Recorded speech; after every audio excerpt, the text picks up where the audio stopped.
September 2nd, 2025. The US bombs a suspected Venezuelan drug boat in the Caribbean Sea. 11 are killed.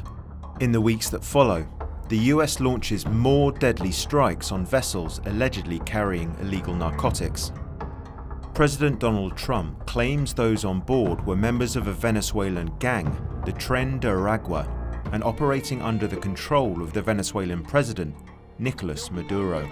The US administration has gone out of their way to paint Maduro not as a president of a country, but as a narco-trafficker. Maduro denies the allegations and condemns the buildup of US forces as aggression. Venezuela responds with large-scale military exercises, deploying thousands of troops. It also starts the mass training of armed civilians. Never in the past there was a more real threat that this could escalate to a military situation or a potential conflict between both countries. So how did we get to a point where the US is bombing boats hundreds of miles away? Is Trump striking legitimate targets? And why is he trying to oust Maduro from power? Esperemos. Peor que Obama no será. The relations between the US administrations, whether Democrat or Republican, and socialist Venezuela, whether that's under Hugo Chavez or whether that's under Nicolas Maduro, they've never been good. Nicolas Maduro became president of Venezuela after the death of Hugo Chavez in 2013. Maduro's presidency has been defined by allegations of corruption, assassination attempts, and economic devastation. Despite holding the world's largest oil reserves, the country's economic collapse and political instability has caused about a third of its population to leave over the past decade. The crisis deepened after the presidential election in July 2024. After banning the main opposition leader Maria Corina Machado from running, the regime declared Maduro the winner. Soy Nicolas Maduro, presidente reelecto de la República Bolivariana de Venezuela. This was in defiance of opposition data showing their new presidential candidate Edmundo Gonzalez had won by a landslide. Protests erupted across the country. Dozens of protesters were killed and thousands were arrested. World leaders, including the US, condemned the result and recognized Gonzalez as the winner. The international community is watching this very closely and will respond accordingly. But over a year later, Maduro remains in power. The Venezuelan regime has for a long time been seen as an enemy of the United States. But under Trump, these tensions escalated beyond that which was previously seen possible. Venezuela has been very dangerous with drugs and with other things. Under the second Trump administration, the U.S. is accusing Maduro of flooding the U.S. with drugs and also with people that come from, allegedly from the Venezuelan prisons. Billions of dollars of drugs are pouring into our country from Venezuela. The prisons of Venezuela have been opened up to our country. They've taken their prisoners, the worst prisoners, murderers, Tren de Aragua. The worst prisoners that you can ever imagine are now happily living in the United States of America. During his first term from 2017 until 2021, Trump started labeling Maduro's government as a narco-terrorist regime. In January 2025, soon after Trump's second term inauguration, the US government increased the bounty for Maduro's arrest to $25 million. Half a year later, this was raised to a record $50 million, surpassing the rewards once offered for figures such as Osama bin Laden and Saddam Hussein. Cualquier momento me pone a valer más que Messi y sería una injusticia. The US claims Maduro is the leader of the Cartel de los Soles and is accusing him of supporting the Tren de Aragua gang. One of the groups that Trump has declared a terrorist organization is a Venezuelan gang called Tren de Aragua. It essentially functions mostly within the realms of extortion, human trafficking, and has in some ways worked in drug trafficking, but it's not the biggest player in the drug trafficking market, moving drugs from Latin America into the US by any stretch of the imagination. For President Trump, the Tren de Aragua gang was a target long before the recent military strikes on Venezuelan boats. We will begin the largest deportation operation in the history of the United States. He has long seen the gang as a growing domestic threat operating within America's borders. In March 2025, the White House used an 18th century law to deport over 200 Venezuelans accused of being gang members, labeling them an invading force. They were sent to the infamous Secot prison in El Salvador. The situation further escalates in August 2025. The US begins to build up its military presence in Puerto Rico, and shortly after, conducts the first of several deadly strikes on alleged Venezuelan narco boats in the Caribbean Sea. The White House narrative is that this is a fight against a fentanyl invasion, orchestrated by groups like Tren de Aragua. Part of the platform that Trump was elected on was to stop deaths from fentanyl in the US. And so since he came to power again, and that's been a really, really big part of his policy. We have proof. All you have to do is look at the cargo that was like it's spattered all over the ocean. Big bags of cocaine and fentanyl all over the place. Every one of those boats is responsible for the death of 25,000 American people. But data suggests differently.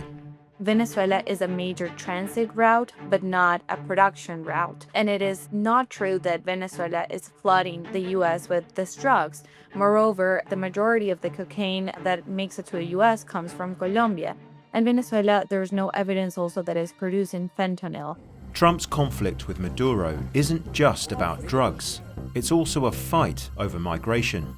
We're under invasion from within. Because of the dire conditions in Venezuela, the Maduro government has forced over 7 million people from Venezuela to flee the country, which represents 30% of the population. Many of those have come to the US, particularly under the Biden administration. Trump obviously has promised to close down the border, and he also wants to get people who are living in the US, particularly people who arrived illegally and people who've been living here illegally for a long time. He wants them to leave the country. And by categorizing the flow of migrants across the border and the flow of drugs across the border as an invasion, then that would, for example, allow the administration much more flexibility in deporting people from the country. Maduro has repeatedly denounced the White House's narco-terrorist accusations, branding them as provocations. No es una tensión, es una agresión en toda la línea. In times of peace, there is no authorization for the use of force unless there is an argument of self-defense or the UN Security Council has authorized that use of force. The Venezuelan regime has come out and said that the US administration is doing this because they want to steal Venezuela's national resources, because they want to distract from domestic issues like the Epstein case, and because they're trying to overthrow communism and socialism in Latin America in order to replace the rulers with American puppets. And Trump, of course, says that that is not what he is doing. He says that he's trying to protect US national security, protect US citizens from drugs flowing over their borders. There is truth to part of what the administration is saying about the Maduro government and its relationship with illicit economies. However, the way in which this is being used should cause some concern in the international community because of the potential escalation, but also for the potential violation of international law. Questions are also raised on the need for lethal force, suggesting the US could have arrested the alleged narco-traffickers rather than killing them. Interdiction doesn't work because these drug cartels, what they do is they know they're going to lose 2% of their cargo. They bake it into their economics. Instead of interdicting it on the president's orders, he blew it up. In recent weeks, the Navy has supported our mission to blow the cartel terrorists the hell out of the water. You see that? For the general public and for the region, there is such a low cost of the US attacking Maduro, precisely because Maduro is an authoritarian that is committing gross human rights violations, that is hanging on to power without any source of legitimacy. And therefore, these attacks by the US have not been strongly condemned by the international community. As the US increases its military presence in the region, Venezuela is responding in kind, launching military drills and beginning the mass training of civilians. So how far will the US go?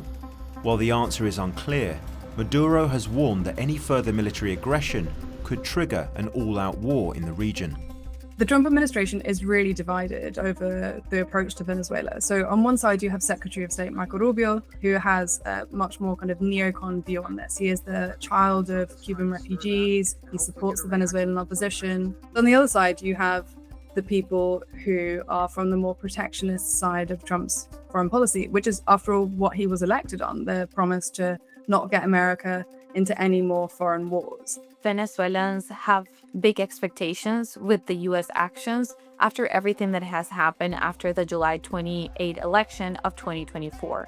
This September, I spoke to Maria Corina Machado, who was the head of the opposition. She's living in hiding in Venezuela. And for her, I mean, she's waiting, she says, for the moment when Trump pushes Maduro hard enough that he can be overthrown. I totally support his strategy, and I've said that on behalf of the Venezuelan people, we are very grateful.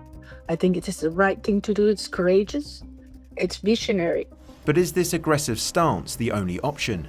Experts argue there are several other actions the US could take to truly support the Venezuelan people. First is to restore the democracy and human rights programs, to support the independent media on the ground that is documenting what is happening.